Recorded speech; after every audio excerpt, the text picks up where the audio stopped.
Assalamualaikum warahmatullahi wabarakatuh. Di sini saya Munur Halimi akan menjelaskan sedikit dari isi makalah yang sudah saya buat pada matkul psikologi pendidikan dan sekolah, di mana saya mempunyai judul yaitu penanaman nilai-nilai kehidupan pada masyarakat global. Dalam era globalisasi, setiap negara melakukan pembangunan di segala bidang dalam upaya untuk memberi kesejahteraan bagi masyarakatnya. Hal tersebut tertuang dalam alinea 4 Undang-Undang Dasar Negara Republik Indonesia tahun 1945 yang berbunyi sebagai berikut. Untuk membentuk suatu pemerintah negara Indonesia yang melindungi segenap bangsa Indonesia dan seluruh tumpah darah, dan untuk memajukan kesejahteraan umum, mencerdaskan kehidupan bangsa, dan ikut melaksanakan ketertiban dunia yang berdasarkan kemerdekaan, perdamaian abadi, dan keadilan sosial.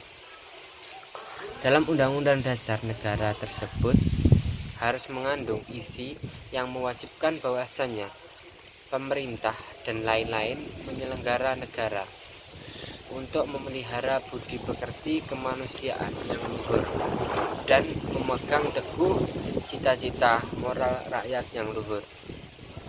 Seperti kita ketahui teman-teman, bahwa pembangunan ekonomi merupakan bagian dari pembangunan nasional yang diharapkan akan memberi dan menjadikan masyarakat Indonesia adil serta makmur berdasarkan Pancasila dan Undang-Undang Dasar Negara Republik Indonesia tahun 1945. Di sini saya mempunyai poin pada makalah tersebut, yaitu Indonesia dalam persilangan peradaban global. Yang kedua, gerakan revolusi mental dan budaya. Yang ketiga, C, yaitu faktor-faktor yang mengaruhi pembentukan sikap. Yang D, penanaman nilai-nilai universal dan kontekstual. Pertama, pada poin A, Indonesia dalam persilangan peradaban global. Untuk keluar dari krisis yang akut ini, kita harus memperkuat jati diri bangsa melalui optimalisasi pendidikan karakter, usaha penanaman karakter yang berakar pada proses persemaian dan pembudayaan karakter dalam sistem pendidikan harus semakin digalakkan. Proses pendidikan sejak dini, baik secara formal, non-formal maupun informal, menjadi tumpuan dalam melahirkan manusia Indonesia baru dengan karakter yang kuat, yaitu karakter yang mencerminkan kualitas kepribadian dan merit sebagai pribadi dan kelompok. Bagi suatu bangsa, karakter adalah nilai-nilai keutamaan yang melekat pada setiap individu warga negara dan kemudian mengejawantah sebagai personalitas dan identitas kolektif bangsa. Karakter berfungsi sebagai kekuatan mental dan etik yang mendorong suatu bangsa merealisasikan cita-cita kebangsaannya dan menampilkan keunggulan-keunggulan komparatif, kompetitif, dan dinamis di antara berbangsa lain.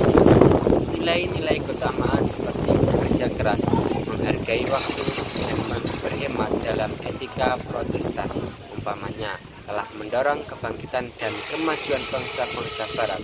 Demikian pula nilai-nilai keutamaan serupa dalam etika konfusionalisme dianggap dengan mendorong kebangkitan negara-negara di kawasan Asia Pasifik. Negara ini sejarah juga menunjukkan bahwa etos kemajuan dalam kehidupan kaum muslimin di masa lampau telah berhasil membangun kejayaan peradaban Islam selama beberapa abad. Yang kedua yaitu poin B, gerakan revolusi mental dan budaya, di mana kita bisa menyadari bahwasanya perlunya pembangunan karakter ini. Maka Presiden Joko Widodo meletakkan pembangunan karakter atau mental ini sebagai prioritas program pemerintahannya melalui jargon revolusi mental.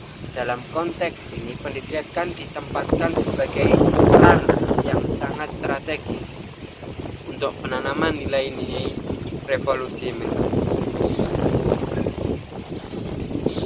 Hal ini sesuai dengan fungsi pendidikan yang diamanahkan oleh Undang-Undang Nomor 20 Tahun 2003, di mana kita sebagai manusia harus menjadi berakhlak mulia, sehat, berilmu, cakap, kreatif, mandiri, dan menjadi warga negara yang demokratis serta bertanggung jawab.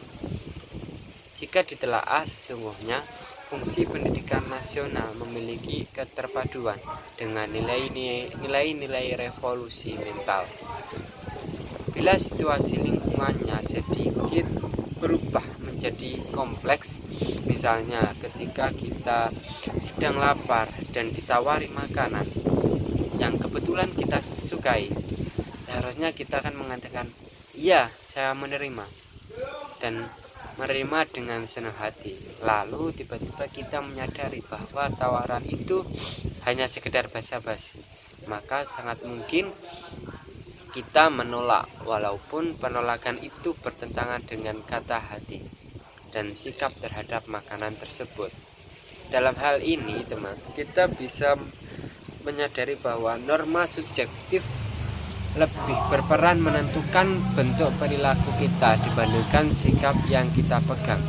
Semakin kompleks situasinya dan semakin banyak faktor yang ikut menjadi pertimbangan dalam bertindak, maka semakin sulitlah memprediksikan perilaku dan semakin sulit pula menafsirkannya sebagai indikator sikap seseorang.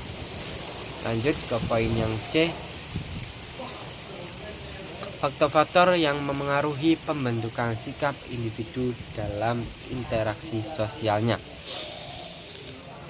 Kebanyakan bereaksi membentuk pola sikap tertentu terhadap berbagai objek psikologis yang dihadapinya. Dalam pandangan Saifuddin Azwar, faktor-faktor yang membentuk pola sikap adalah pengalaman pribadi, kebudayaan, orang lain yang dianggap penting, institusi atau lembaga pendidikan, dan lembaga agama, faktor emosi dalam diri individual, serta media massa. Berikut akan kita uraikan peranan masing-masing faktor tersebut dalam ikut melaksanakan sikap manusia.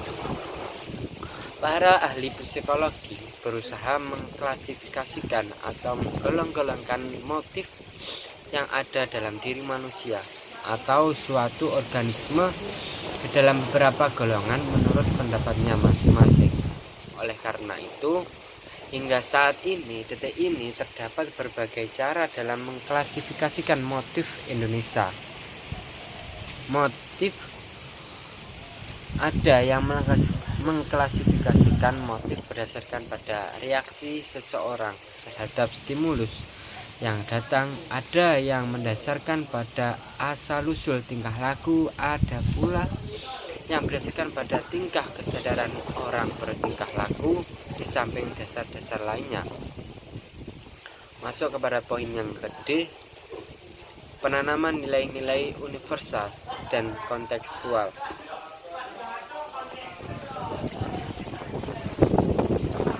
Sesungguhnya, seburuk apapun pengaruh lingkungan, media maupun teknologi informasi dan komunikasi yang lain, diyakini tidak terlalu menimbulkan dampak negatif apabila proses pembelajaran di sekolah memberikan pengajaran nilai-nilai keutamaan dalam hidup yang diintegrasikan dalam kegiatan proses belajar mengajar di kelas dan penanaman nilai-nilai luhur dalam setiap keluarga.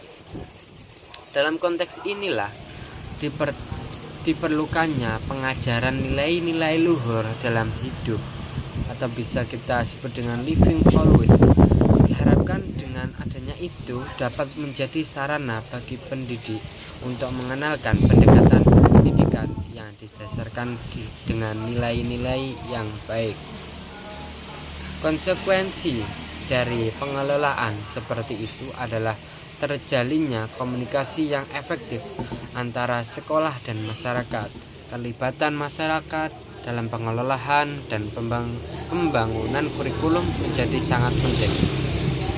Pendidikan nilai baru bisa dikatakan berhasil apabila anak mampu menginternalisasi pemahaman atau memahami nilai-nilai keutamaan dan mempraktekannya sebagai perilaku.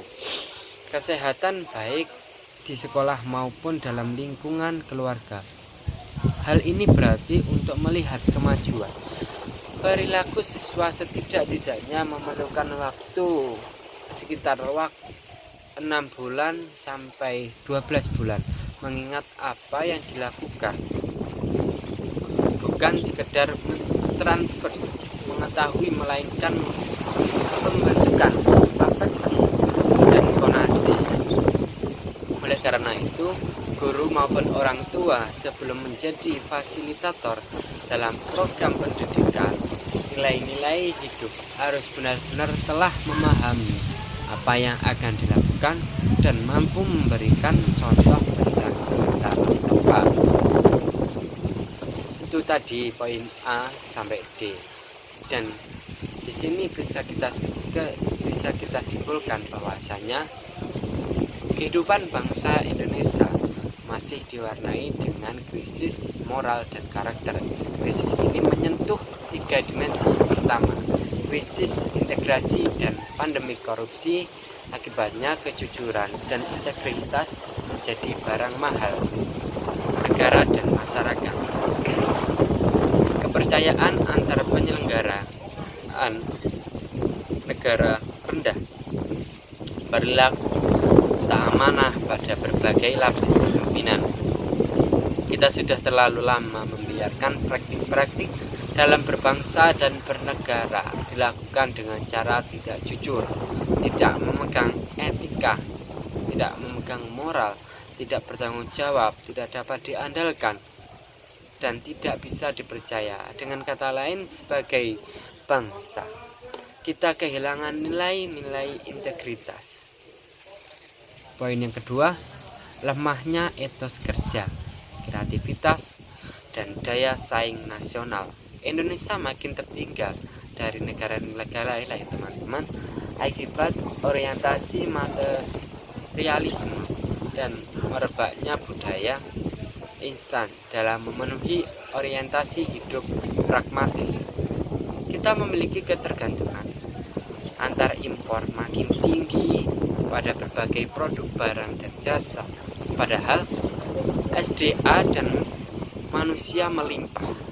Semua diakibatkan oleh etos kerja, produktivitas, kreativitas, dan daya saing bangsa yang relatif rendah. Sebagian lain mendidik anaknya di rumah. Pengadilan menjatuhkan hukuman untuk remaja seberat hukuman orang dewasa. Mungkin cukup sekian presentasi makalah yang dapat saya sampaikan. Kurang lebihnya mohon maaf. Wassalamualaikum warahmatullahi wabarakatuh. Waalaikumsalam.